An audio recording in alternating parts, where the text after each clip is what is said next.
नई excise policy जो सरकार ने बनाई थी उससे सरकार को बहुत फ़ायदा होने वाला था, लेकिन उसके उलट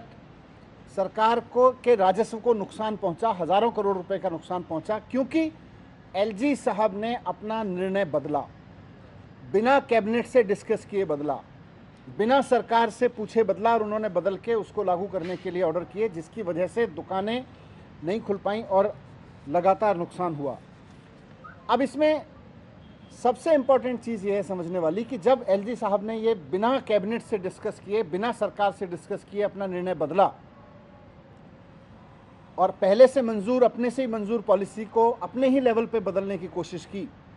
और जब दुकानें नहीं खुल पाईं तो कुछ लोगों की तो दुकानें नहीं खुल पाईं, लेकिन कुछ की खुल गईं, और जिन लोगों की खुली, क्योंकि दिल्ली में तो पहले ऐसे शराब बिक रही थी, जिन लोगों की दुकानें खुली उनको करोड़ों रुपए का फ़ायदा हुआ, हज़ारों करोड़ रुपए का फ़ायदा हुआ। जिन लोगों को अनऑथराइज एरिया में दुकानें खोलने का लाइसेंस मिला था उनकी नहीं खुली,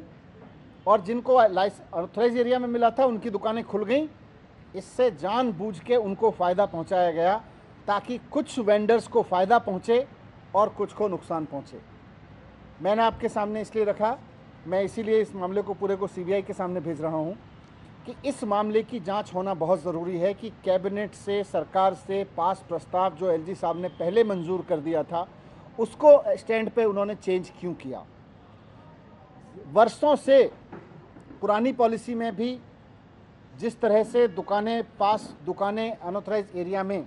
एलजी ऑफिस से मंजूर होती आई थीं, अचानक एलजी ऑफिस ने अपना स्टैंड चेंज करके, एलजी साहब ने अपना स्टैंड चेंज करके उन दुकानों को फ़ायदा क्यों पहुंचाया जिनकी दुकानें खुल गई थीं।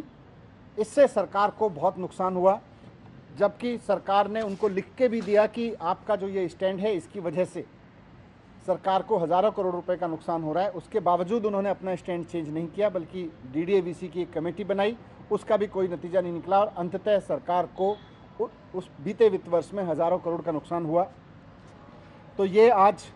अगर निर्णय बदला नहीं होता तो सरकार को हज़ारों करोड़ रुपए मिलते, निर्णय बदलने से सरकार का भी हज़ारों करोड़ का नुकसान हुआ, और उन दुकानदारों का जिनकी दुकानें खुल गई थीं, जिनके पक्ष में ये फैसला गया, उनको हज़ारों करोड़ का फ़ायदा हुआ। तो 48 घंटे पहले ये फैसला क्यों बदला गया, इनसे किन किन दुकानदारों को ज़्यादा फ़ायदा हुआ, और एलजी साहब ने ये निर्णय खुद लिया या किसी के दबाव में लिया, और इसके बदले किस किस को कितना फ़ायदा पहुंचा, इन सारे प्रश्नों की जांच होना बहुत ज़रूरी है। मैंने सीबीआई को लिखा है और मुझे पूरी उम्मीद है कि सीबीआई इस पर निष्पक्षता से जांच करेगी।